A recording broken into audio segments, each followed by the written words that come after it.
Gaan dit goed met jou? Champion, kan ek jou vra om 'n bietjie vorentoe te skuif? Ek hou nie van om so ver terug te beweeg nie. Ek wil vanoggend met ons gesels oor iets wat ek regtig so prominent ervaar in hierdie laaste seisoen aan die gang is en besig is om te gebeur, en terwyl ek by die Here sit tot voorbereiding van vandag se diens, ervaar ek regtig net weer hierdie. En vandag se boodskap wat ek met jou wil deel, hoop ek met alles in my, is 'n boodskap wat jou kan bemoedig, maar nie net bemoedig nie, jou kan koop om sterk te staan. Jou iets kan gee om sterk te staan. So die boodskap se titel is om staande te bly of vrede te hê in 'n storm. Ek het dit op die biddersgroep deurgegee, dat ons bietjie bid hierdie week spesifiek vir dit, maar om vrede te dra in 'n storm. En ek wil begin deur 'n storie te vertel wat ek opgelees het, en ek is herinner, dis hoekom ek weer gaan oplees het. 'n Storie wat ek ergens in die verlede gehoor het, van 'n koning wat, hy het eerstens baie van kuns gehou, maar tweedens het hy agtergekom, is amper soos koning Saul se geval, hy het agtergekom, hier's 'n onstuimigheid hier binne in hom, en omdat hy van kuns hou, het hy toe gesê, hy sal hierdie massiewe prysgeld opsit, vir die ou wat vir hom die beste skildery kan teken. Maar hierso is wat hy soek, hier's die tema, vrede.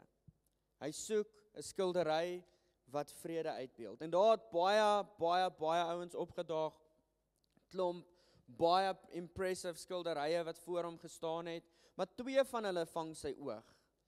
En om hulle in te kleer, die eerste een wat sy oog vang, was hierdie perfekte landskap gewees. Hier 'n veld met die son wat so besig is om te sak, so perfekte goue, die grasies is so goud, die son het so goue skynsel, die bome is vol lewe, die voeltjies is vol lewe, nie soos wat Enrico sê in Witbank wat hulle hoes nie. Alles is perfek.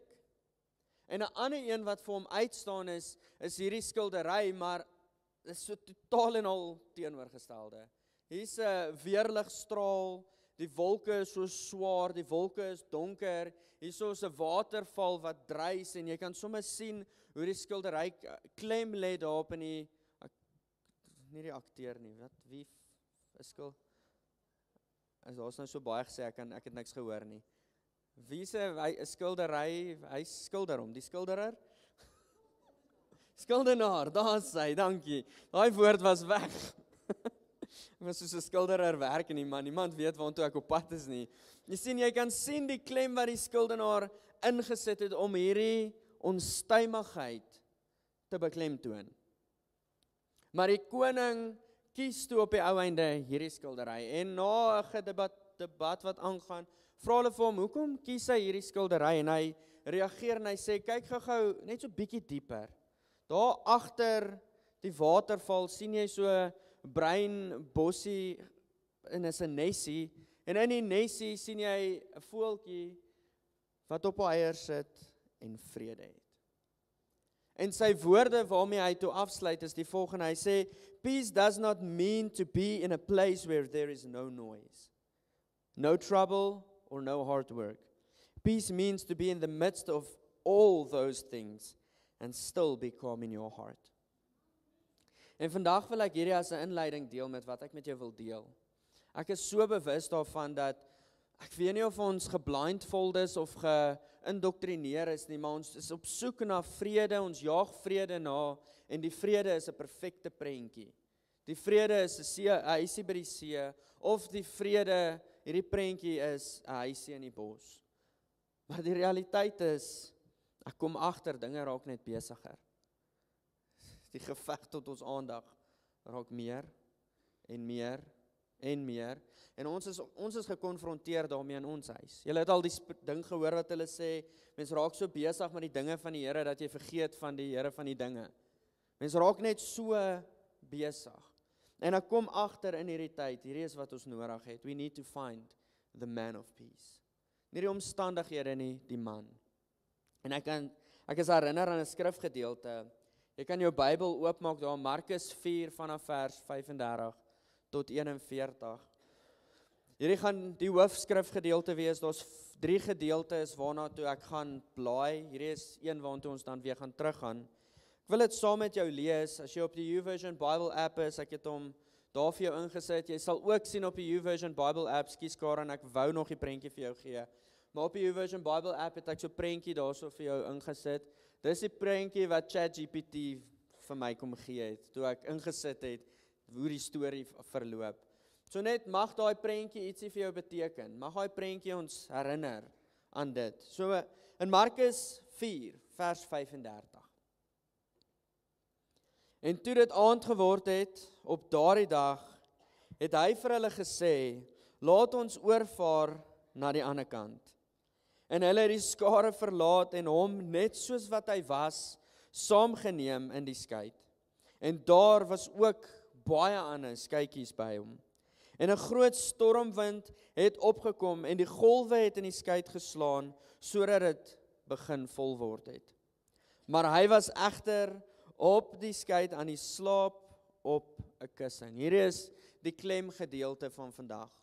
Hy was egter aan die slaap op 'n kussing. En hulle het hom wakker gemaak en vir hom gesê, Meester, gee u nie om dat ons vergaan nie. En hy het opgestaan en die wind bestraf en vir hulle gesê, swyg, wees stil. En die wind het gaan lê en daar het 'n groot stilte gekom. En toe sê hy vir hulle, waarom is julle so bang en hoe het julle dan geen geloof nie? En 'n groot vrees het hulle oorweldig en hulle het vir mekaar gesê, wie is hy tog, dat selfs die wind en die see hom gehoorsaam. Okay, kom ons pause net gou daar. En ons reflekteer net gou oor 'n paar goed. Ek het hierdie miskien al iewers gesê, maar Jesus is hierdie nie 'n onregverdige verklaring nie. Hoekom het julle dan geen geloof nie? Kyk hoe rof is hierdie. Waarin moet ons geloof hê? Hy kom challenge hulle, maar kom ek stop net daar. Ek wil nie verder nou gaan op daai nie. 4 goedjies is bekend in hierdie skrifgedeelte, waarvan ek by 3 wil stil staan. Eerstens is, hulle het op opdrag van God gegaan, of opdrag van Jesus het hulle gegaan. Het hy vir hulle gesê, kom ons gaan na die ander kant toe. So, almal van ons bevind onsself ergens op 'n reis. Ons is op pad. Here het gesê, gaan, ons is op pad. Maar hierso is, ek weet nie of dit goeie nuus of slegte nuus is nie, maar soms op die pad is daar storms. Miskien is jy in die familie van Christus in gemanipuleer deur iemand wat vir jou gesê het dat dit gaan alles net great wees. So vandag is dit goeie nuus vir jou dat daar storms op die pad, want nou gaan jy weet as daar 'n storm op die pad kom, jy is nie van die pad af nie. Jy is daarom nog op pad. Hulle was op pad. Eerstens, God het gesê gaan. Tweedens, soms is daar storms op die pad. Derdens, en hierso wil ek ons mindsets challenge, en ek praat met myself hierso. Hier is 'n journey waarin ek is nou al die laaste 2-3 maande. Dis nog steeds taaf, maar ek probeer regtig my mindset verander, want ons is so geïndoktrineer, dat alles moet net perfek verloop. Die oomblik wanneer 'n storm kom, dan het ons nie 'n klou nie, wat aangaan nie. Ek dink vanoggend, terwyl ek besig is om te skeer en klaar te maak vir die diens, dink ek aan hierdie gedeelte, hulle maak Jesus wakker, en hy's nie de mekaar vir 'n oomblik nie. Party ouens het nie eens nodig om wakker gemaak te word om de mekaar te wees nie. Hy's net soos, hier gaan ons, hy het geweet wat gebeur, en nou is sommer nou 'n ligtelike dingetjie, maar dit is goed vir ons om te lag. Storms maak ons sterker. Al is die les soms 'n pak slaag. Partykeer is die storm voor ons, en ons weet ons moenie uitgaan nie, ons speel in die reën, en dan na die tyd kry ons dalk nog maar die pak slaag, maar die les is daar, of dit nou 'n lekker een is of nie 'n lekker een is nie. Daar's 'n iets wat, en ek gaan nou skrif by dit sit, hier is nie net 'n airy-fairy, ek dink dit uit nie. En vierdens is, waar vind ons die vrede wat Jesus gedra het? Waar vind ons hierdie wat hy gehad het? Want ek is oortuig daarvan, soos wat ek nou gesê het, in vandag se tyd, family, het ek en jy daai vrede nodig. Want dis die vrede wat storms stil maak. Dis die vrede wat nie geskit word wanneer die wind te veel is nie.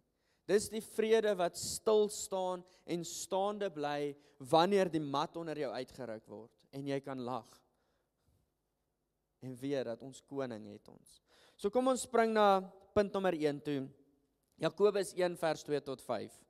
Uiteindelik het ek gevoel, ek het so baie al na hierdie skrif verwys, maar uiteindelik het ek gevoel, die Here release my om bietjie na hierdie skrif toe te gaan en bietjie oor hom te preek. So, dis nie 'n aangename skrif om eerstens te hoor nie, maar dis 'n amazing skrif om te ken. So, Jakobus 1 vers 2 tot 5. Ag, dit loutere vreugde, my broers, wanneer julle in allerhande versoekings is of val, omdat julle weet dat die beproewing van julle geloof lydsaamheid bewerk. Maar die lydsaamheid moet tot volle verwerkliking kom, sodat julle volmaak en sonder gebrek kan wees en niks kortkom nie. En as iemand van julle wysheid kortkom, laat hom dit van God bid, wat aan almal eenvoudig gee sonder om te verwyd. Hier is 'n amazing gedeelte. As jy wil, kan jy dit highlight. Wat aan almal eenvoudig gee sonder om hulle te verwyd. En dit sal aan hom gegee word. So, hierdie is nou natuurlik 'n onaangename skrif om te hoor wanneer jy in 'n storm is. Want hoe vind ek loutere vreugde? Ag, dit loutere vreugde. Engels sê hy, count it all joy. En dis dan nou die eerste gedagte. Hierdie is nie 'n ek voel goed nie. Dis nie 'n ek lag nou want hier's 'n storm nie. Dis 'n count it. Dis 'n intentionele ek kies vreugde wanneer jy 'n tawwe ding op my pad kom. Kom ons kyk eenvoudig finansies. Ek dink ek het regtig reg oor Middelburg gehoor verlede week voorreg gehad om by 'n besigheidsmanne ding te open. En almal van hulle sê vir my dit het taaf gegaan hierdie jaar sover. So ons almal val onder hierdie kategorie. Meeste van ons, kom ons sê maar meeste. Hoopelik is daar 'n uitskieter wat ons hoop kan inpraat. Maar ek bring vir jou hoop vandag. Dit gaan taaf daar buite. Hoe vind ek vreugde in 'n tyd soos hierdie? Jy sien, ek wil vir my kan ek eenvoudig antwoord en sê gaan na Jesus toe, want hy is die bron van vreugde, maar hoe? Maar kom ons kyk gou wat sê hierdie skrif verder. Ag, dit loutere vreugde, broers, wanneer julle in allerhande versoeking val, omdat julle weet dat die beproewing van julle geloof lydsaamheid bewerk. So in Engels gebruik hy patience of endurance, hang af wat se vertaling, maar in die Grieks is die woord hypomone, iets soos dit. It means to remain under pressure without breaking. En ek het al met menigte ouens gesit in hierdie laaste 2 weke, en ek het verwys hierna toe, Talie, ek het hierdie al so baie vir jou gesê, oom Gerard, ek het dit al so baie vir jou gesê, ek sien hierdie hele gedeelte as 'n gym session. Wanneer 'n tawwe tyd kom, sien dit as 'n gym session. Want die uitkoms is lydsaamheid. Wat is die definisie van lydsaamheid? Sodat jy lank staande kan bly sonder om te breek. Sonder om te knak. Nou, eenvoudige vraag, ek weet almal is nou nie gym fans nie, of het miskien nog nooit gegym nie, maar ek het eintlik vir Alwyn nou nodig gehad, dat ek gesprek met hom kon voer hierso. Maar gaan enige iemand van julle hier, en dis nou spesifiek vir die ouens wat al gegym het, dadelik net opgaan na 120 kg toe en 'n squat vang. Jy gaan seer kry. Jy gaan baie seer kry. Want somewhere moes mens net eers gou geoefen het met die 20 kg. Kyk, daai 20 kg bar alleen kan nogal swaar raak. Hy kan seer maak. Ek onthou weer eens op skool daar, toe ons gaan gym, het die heel eerste gym session in 'n groot gym. Voor dit was dit op die rugbyveld, body, alles, ons het eie gewig geoefen. Eerste session, saam met ons kaptein en als, nee, ons het hierdie, ons doen bors, doen alles, druk onsself, ons is nou lekker fris, en toe moes ons afeindig met die bar. Was dit nou vernederend gewees? Want ek kon nie eens die bar optel nie. Maar in dit, ek probeer regtig dit komieklik maak, maar dis vir my mooi wat Jakobus hierso skryf. Broers, ag dit vreugde, want die oomblik wanneer jy daai 120 kg, wat nou jou personal record is, gedoen het, dan sê jy soos, hey, kyk hierso. Kyk wat het ek achieve. Ek wil vir hom Loukie aanhaal. Ek en hy oefen baie en hy praat my baie moed in. Hoewel ons oefen redelik saam. Baie is seker 'n overstatement. As ek hom toelaat, sal ons baie oefen. Maar hy deel 'n gedeelte van 'n fietsrygroep saam met wie hy gery het. Wat is, en hier is so relevant tot die, hulle het 'n bult gery, en in hierdie groep is daar fikses, en daar's onfikses, en die groep het geseparate, hierdie groep het vooruit gery, hierdie groep het agter gebly, eventually het almal bo gekom, en iemand vra toe vir hom, of vir iemand in die groep, gaan mens nooit hierdie bult wen nie, en hy reageer deur te sê, jy gaan nie, want hoe fikser jy word, hoe harder werk jy. Hoe vinniger kom jy bo? En in dit wil ek ons challenge, die oomblik wanneer jy die 120 kg gesquat het, dan wil jy die volgende ene hê. As jy al gegym het, weet jy waarvan ek praat, maar ek moet aanbeweeg, want ek besef nie almal gym nie. It means to remain standing under pressure. Kan ek jou challenge om die volgende toets wat jy sien, die volgende tawwe tyd, die volgende stretch, die volgende, ek kan nie hierdie doen nie, ek het nie hierdie nodig nie, te sien as, it's helping me to stand under pressure. It helps me to be a stronger person. Jy sien, hierdie is nie 'n passiewe suffering nie. It's an active strength, like training weights. Hierdie laat my ook dink aan nog 'n storie wat ek ook gaan oplees het, want ek het al gehoor van dit. Aan 'n jong man wat kom na ek het nou nie dit gaan research nie, maar na 'n blacksmith toe, 'n ou wat gesout is om swaarde te maak. Jong man kom na hom toe, en hy kyk so in die winkel, en hy sien al hierdie swaarde, en hierdie byle, en alles wat hier hang, en hy's impressed, hy sê, wow, hierdie is mooi. En hy vra toe vir hom, yes oom, hoekom moet die lewe so taaf wees? Hoekom moet dinge so swaar raak? En die oom vat die hamer, haal hom uit die oond uit, begin hom kap met sy hamer, en hy sit hom in die water, en hy druk hom terug in die oond in, en hy sê, want as jy nie deur die tawwe tye gaan jy nooit sterk kan wees nie. Selfs met hierdie swaarde, wat almal mooi is, wat almal impressive is, moes iewers in die oond gedruk geword het. Moes iewers gekap geword het met 'n hamer. Moes iewers weer in die water gedruk word, weer in die oond en weer deur die proses. Dit maak dit mooier, dit maak dit sterker.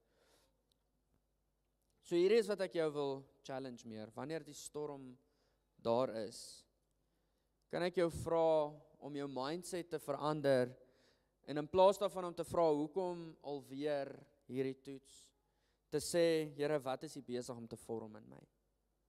Jouself uit te daag om jou manier van dink te verander, want hy's besig om iets te vorm in my. So kom ons lees net gou Jakobus 1 vers 2 tot 5 weer. Ag dit loutere vreugde, my broers, wanneer julle in allerlei versoekings val, omdat julle weet die beproewing van julle geloof kweek lydsaam, of julle geloof lydsaamheid bewerk. Maar die lydsaamheid moet tot volle verwikkeling kom, sodat julle volmaak en sonder gebrek kan wees, en niks kort kom nie.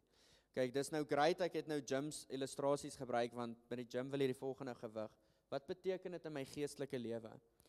Hy sê, sodat jy volwasse kan wees, dat jy kan perfek wees, soos wat hy is. Hoekom gaan ons deur beproewing? Sodat ons kan lyk soos wat hy lyk. Dis waarvoor hy sy lewe gegee het, dat ons, wie hy ons geskep het om te wees, heilig kan wees soos wat hy is. Is julle nog met my? Ek wil oorgaan na die tweede punt toe, Filippense 4 vers 4 tot 6.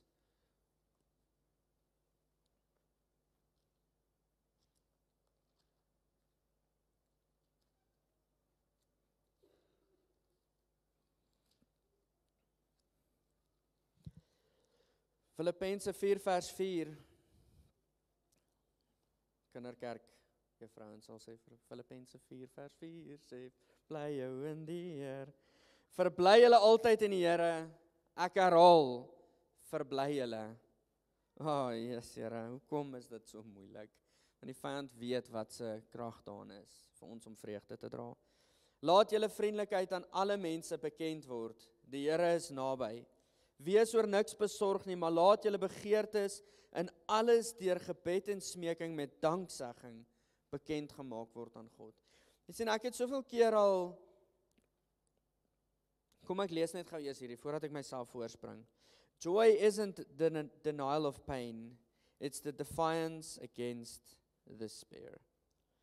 It's the resistance, dit beteken it means to resist hopelessness.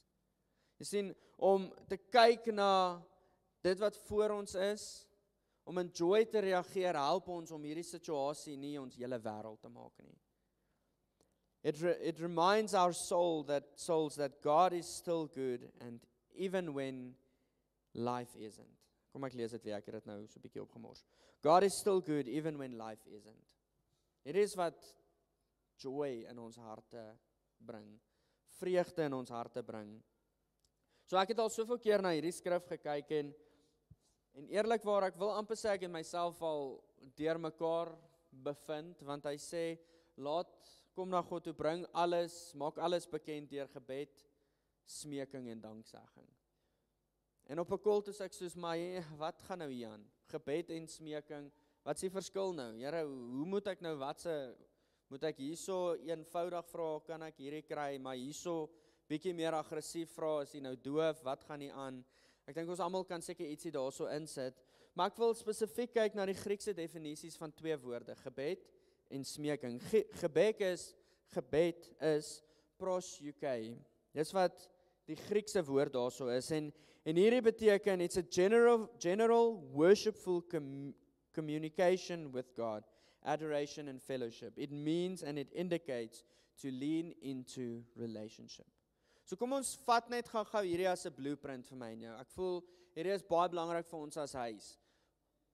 Hy sê maak alles bekend aan God deur gebed.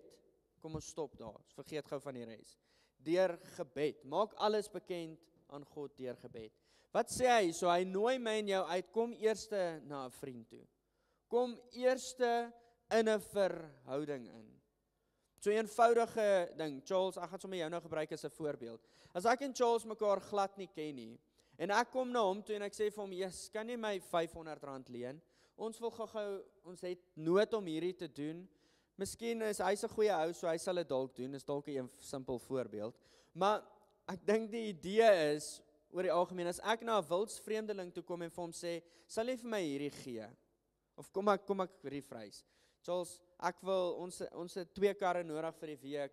Ek wil asseblief in die BMW ry hierdie week. As ek 'n wildsvreemdeling is, of met die cruiser, Michael sê die cruiser is lekkerder. Jy ook. Ek wil met die cruiser ry hierdie week. Sal jy vir 'n wildsvreemdeling jou kar leen? Nee. Hy nooi ons uit, hy sê kom eers na God toe in verhouding.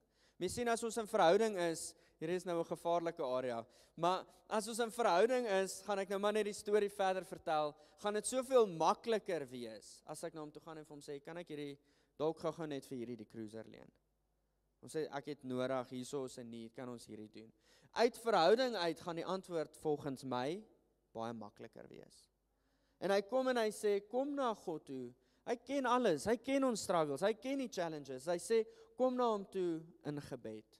Hierdie is my uitnodiging vir ons as family. Die realiteit is ek wil net seker maak hoeveel tyd het ek praat so lekker vanoggend. Die realiteit is die gebedslysie word baie vinnig aangevul. Dit is baie maklik om na die Here toe te kom en vir hom die volgende ding te vra. Maar die challenge hierso is kom eerste in verhouding. En dan sê hy verder gedefinieerd, gebed is om in communication met God te wees. To be worshipful and to have a heart of adoration. So gebed het eintlik niks te doen met vra hom nie. Vra hom vir die daaglikse brood nie. Wat gebed het is, dit nooi ons na kyk wie is hy, kyk wat is sy kapasiteit, kyk wat kan hy doen. Hy is die een wat die vermoë het om dit te doen. En dan nooi hy ons in verhouding in. Hierdie is critical in 'n tyd soos hierdie. Die standaard, ek wil eintlik die voorbeeld bietjie meer gebruik, die vure is besig om warmer te word. Die oonde is besig om warmer te word. En ons almal bevind onsself in hierdie oond. En wat ons lewe lank gebou het, is besig om ware kleur te wys. En dit voel vir my, dis eksponensieel besig om te gebeur. Dis vinniger besig om te gebeur. Die ware kleur wat binne is besig om uit te kom. En vir ons, om deur hierdie oond, kom ons sê, die oond te bly staan, is die verhouding deel wat ons gaan maak. Is die verhouding deel wat die goud gaan uitbring. It's not the thanksgiving. Die thanksgiving is amazing. Die smeking is daar, dit moet gebeur, want ons het struggles, but it's the intimacy, it's the privilege to know him. Het julle geweet wat intimiteit beteken? It means to know, om te ken. Hierdie is wat ons gaan help om, wanneer die koring en kaf oomblik gebeur, soos wat Psalm 1 praat, om as koring geag te word, en nie as kaf wat weggegooi word en verbrand word nie, is die verhouding met God. En ek wil jou, I plead with you, family. Ek pleit by jou, moenie op 'n plek wees waar ons net 'n Sondag en 'n alledaagse gelowige is nie. Pursue the relationship. En dan sê hy die volgende, ek voel, ons is al pros met hierdie, bring the supplication. Bring jou gebed, jou smeking, the supplication towards God. Die supplication gedefinieerd is Jesus, dis die Griekse woord. Dit beteken to bring your urgent requests. It's like crying out in need. So daar is spasie vir ons nood voor God te sit.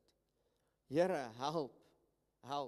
Ek wil 'n getuienis hierso deel, ek steel my eie tyd deur dit te doen, maar ek het een keer in 'n boek lees ek van, dis 'n baie bekende saint, is sy naam, en ek kan ook nie die tyd onthou nie, maar hy het oor die 100 orphans gehad wat in sy huis gebly het.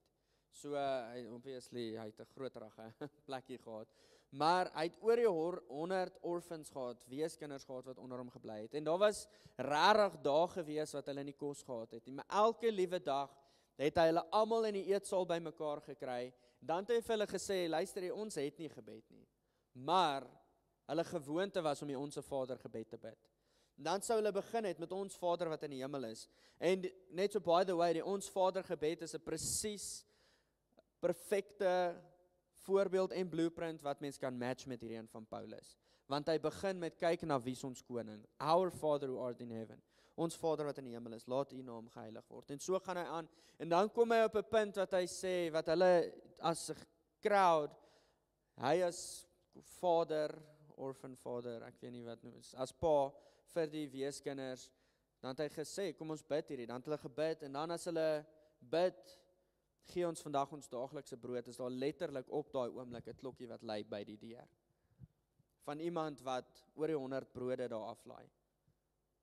En dan as hulle gaan sit en begin Thanksgiving bring, dan is daar weer eens 'n klokkie wat lui van iemand wat melk daar aflaai. En hy sê, partykeer het ons net brood gekry, maar partykeer het ons jam saam met ons brood gekry. En dit is vir my amazing, want die Here luister wanneer ons supplications bring. When we bring our need to him. So, wees oor niks besorg nie, maar laat julle begeertes in alles deur gebed, smeking en danksegging bekend maak aan God. Danksegging is eenvoudig, ek voel hy's vanselfsprekend, maar dis ook maar iets wat kort kom. Dis veg intentionaliteit om danksegging te bring tot God. So ek wil jou eintlik challenge, stel 'n wekker op jou foon. Challenge yourself om 'n dankbare hart voor ons koning te sit. Jy sien, want wat gebeur wanneer ons rejoice, wat gebeur wanneer ons dankbaarheid bring? It resets our perspective. Rejoicing and thanksgiving resets our perspective. And then prayer connects us to God's presence.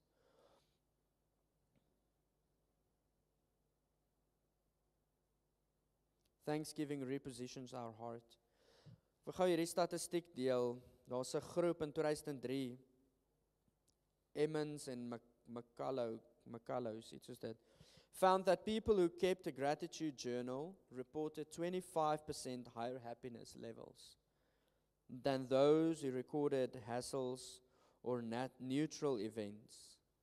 Wil jou challenge as jy journal, wees dankbaar, skryf bietjie goedjies neer, celebrate the things God has done for you.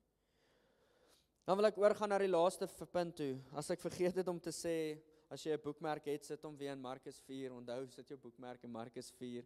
Kan ek jou vra om saam met my weer Markus 4 toe te gaan? Markus 4, hierdie keer vanaf vers 38. Maar hy was agter op die boot aan die slaap op die kussing. En hulle het hom wakker gemaak en vir hom gesê, Meester, gee jy nie om dat ons vergaan nie. Kom ons hang net daarso. Ek wil kyk om te begin afsluit. Jy sien wat gebeur in hierdie oomblik. Die disippels paniek. Die storms hou aan woed en Jesus het vrede. Jy sien ek vra myself af, Here, hoe het U dit reg gekry? Want ek weet nie of jy al op die see was met sulke golwe nie. Dis scary stuff. Die keer wat ek daarop was dit darm net 2,5 meter na 4 meter golwe, maar my swaarle was die ander dag op, wel, dis al 4 jaar terug, waar dit 11 meter golwe was. Hy sê een oomblik sê daar, en dan die ander oomblik sê daar. Dit is bietjie scary stuff. So ek vra myself af, Here, hoe kry jy dit reg om vrede te hê in 'n tyd soos hierdie? En ek voel gelei om te gaan kyk na wat was die Joodse customs gewees. So kom ons kyk net gou eenvoudig, wat was die Joodse routines gewees voordat hulle gaan slaap het? En ek voel hierdie is profound, baie profound vir my en jou vandag. Want ons het grace nou al so alledaags gemaak, dat ons kom nie agter dat daar 'n blueprint vir ons gegee nie. Eerstens is, Markus 1 vers 11, hierdie is Jesus se vaste wete gewees. Markus 1 vers 11 sê, This is my beloved son in whom I am well pleased. Hierdie is die Vader wat die woorde uiter. Hierdie is my seun en I'm well pleased with him. Jesus didn't need to prove a thing. He had peace in his identity. Hy het vrede gehad in die identiteit wat God oor hom gespreek het. Maar kom ons kyk gou, hierso is die navorsing wat ek gedoen het. Eerstens, die Joodse kultuur wat nou relevant was tot op Jesus hierso, is, hulle het elke aand die Shema gebid. So die Shema gebed was in Deuteronomium 6 vers 4 tot 9. Hear, O Israel, the Lord our God, the Lord is one. Wat gebeur hierso? Hy herinner homself eerste ding voordat hy sy oë toemaak, of laaste ding van sy dag, herinner hy homself, hierdie is my God wie ek dien. Hierdie is waarmee hy aan die slaap geraak het. Hierdie is die God wat ek dien. Nie, hy het aan die slaap geraak met, hierdie het vandag gebeur, en hierdie het vandag gebeur, en ek moet hierdie onthou môre, en hierdie, nie, hy het aan die slaap geraak, hierdie is die God wat ek dien. Ek wil jou challenge om aan die slaap te gaan raak met die finale gedagte is, hierdie is die God wat ek dien. Dan raak ons nie de mekaar wakker nie. Tweedens is, kom ek lees het gou, die intensie van hierdie gebed was, it was recited as an act of reaffirmation of one's loyalty and love towards God. So hy het net weer eens verklaar, Here, U is my God, ek gee my alles vir U. Tweedens wat hulle gedoen het, is hulle het bedtime blessings en psalms gehad as 'n, ek wil sê ritual, maar ons het nou al ritual so verkeerd gekonnekteer. Psalms and blessings het hulle gerecite voordat hulle in die bed gaan klim het. This was a common practice to say bedtime prayers and blessings, asking God for protection during sleep. Waarvan Psalm 4 vers 8 een van hulle hoofgebede was. Dit was, in peace I will lie down and sleep, for you alone, Lord, make me dwell in safety. Dis presies wat hier gebeur het. Hy het in vrede gaan slaap. Laastens is, die Jode het 'n kultuur gehad van, hulle het gereflekteer en geconfess elke dag. Hulle het elke aand voordat hulle gaan slaap het hulle gereflekteer, hoe was hulle karakter gewees vandag? Hulle het bely, Here, hierso het ek dit gemis. Die oomblik wanneer jy bely, gaan jy in 'n ander rigting. So Here, ek het dit gemis vandag hierso, help my. So Jews were encouraged to examine their conscience before bed, confessing sins to God. So tweede laaste gedagte net. Peace doesn't come from knowing how the storm ends.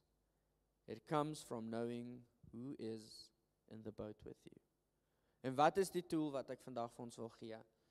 Vul jou gedagtes met wie ons God is. Laaste ding voordat jy aan die slaap gaan raak in die aande. Fill your thoughts with who our God is. When the storm rages, we need to stop and to step into relationship. Gaan eers terug na, Here, tyd is nie hierso nie. Dit voel vir my tyd het lankal al agter geraak.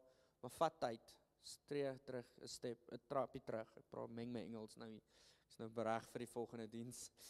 Vat 'n trappie terug en gaan stree in verhouding met hom. This is who my God is. Hear, O Israel, the Lord our God is one. Hy is ons God. So ek wil graag 'n geleentheid skep om sommer net daar waar ons is, net, kom ons raak sommer net rustig. Ek het nie te veel gemediteer op hoe die oomblik gaan nie, maar ek wil hê ons moet eintlik vir mekaar bid.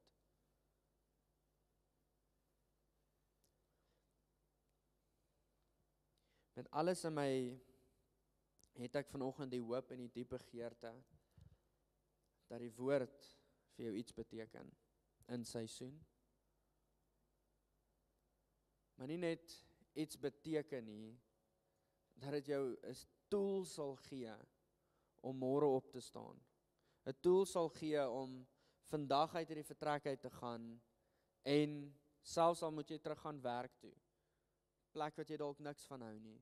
Net te kan weet, Here, hierdie is hoe ek my gedagtes kan realign. Hierdie is hoe ek kan slaap wanneer die storms woed. So Here, dankie vir die voorreg wat ons as family het om hier teenwoordig te wees. Dankie dat ons mekaar kan bemoedig deur gebed. Here, en ek wil 'n werklike hart van danksegging voor U bring. En vir sê dankie dat U elke family lid vandag gekies het. Here, toe ek hier uitgestap het, was ek soos, hoekom is ons so min? Almal het nodig om hierdie te hoor, maar ek is bewus daarvan, Here, elkeen was nodig.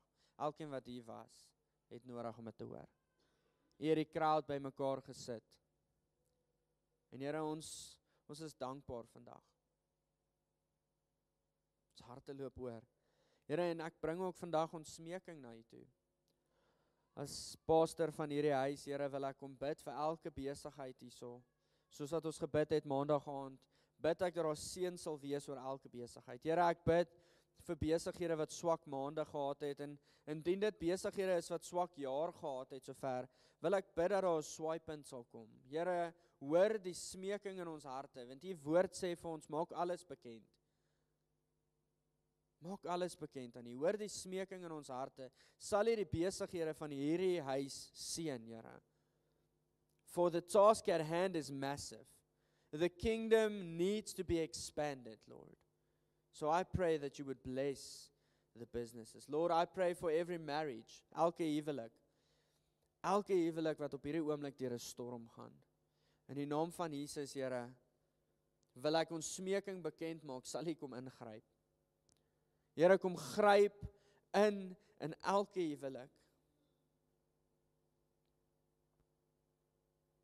Here, vir ouers wat uitroep vir hulle kinders. Hierdie is ons smeking, sal U hulle red?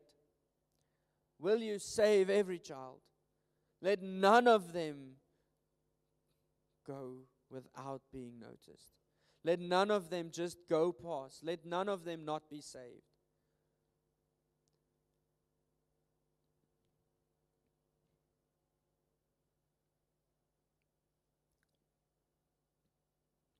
Here, en dan wil ek ook kom bid vir elkeen wat sukkel met krankheid, elkeen wat siekte in hulle liggame het. Kan ek vra dat julle staan asseblief? Elkeen wat bewus is van iets in hulle liggame. Sien my sal nie vir Chrissy kry asseblief. Ek wil jou vra om saam te staan. Dit is nie om swakheid te reveal nie. But I want to pray with you. Ek wil vandag ons as huis ons smeking bekend maak aan God. Here, hier is individue wat vandag hierso staan, wat regtig ingryp nodig het. Here, U liggaam was gegee, U het 'n dierprys betaal sodat ons siekte moet dra. En Here, ek wil vandag kom en ek wil oor elke siekte kom spreek dat eerstens die gemoed vreugdevol sal wees. Elkeen wat vandag sukkel met iets, elkeen wat vandag hierso staan, bid ek in die naam van Jesus dat ons sal reageer soos wat Jakobus en Paulus sê, ag dit loutere vreugde. Here, U het nie hierdie goed gestuur nie, ons kom verklaar, U het dit nie gestuur nie. Vandag vind ons loutere vreugde daarin, dat U ons vertrou om ons beter te maak, dat U ons beter wil maak. Soos wat Paulus sê, verbly jou in die Here. Ek bid dat dit die gemoed eerstens sal wees. En tweedens kom ons Here en ons kom verklaar dat hierdie siektes weg sal val en af sal val van liggame af nou in die naam van Jesus. We come and declare healing. As jy langs iemand sit sommer net jou hand op hulle. Kan ek jou vra om genesing te verklaar oor elke liggaam? Here, U is die een wat genesing bring. U het dit al reeds gebring. En al wat ons doen vandag is, ons vertrou U. Ons weet dat U 'n waarmaker van die woord is. Here, ons weet dat U die een is wat genesing kan bring. So daarom kom sê ons vir U dankie vir elkeen hierso se genesing reeds in die naam van Jesus. Dankie dat U liggame aanraak. Dankie dat U gemoedere aanraak. En Here, dankie vir hierdie family. Ek love hierdie family. Dankie dat U ons vertrou het om saam met mekaar te wees en U koninkryk uit te kan brei. In die naam van Jesus. Amen. Amen. Family, bless julle. Ek waardeer julle. Ek's regtig lief vir julle. Ek gaan vir Simi oorgee.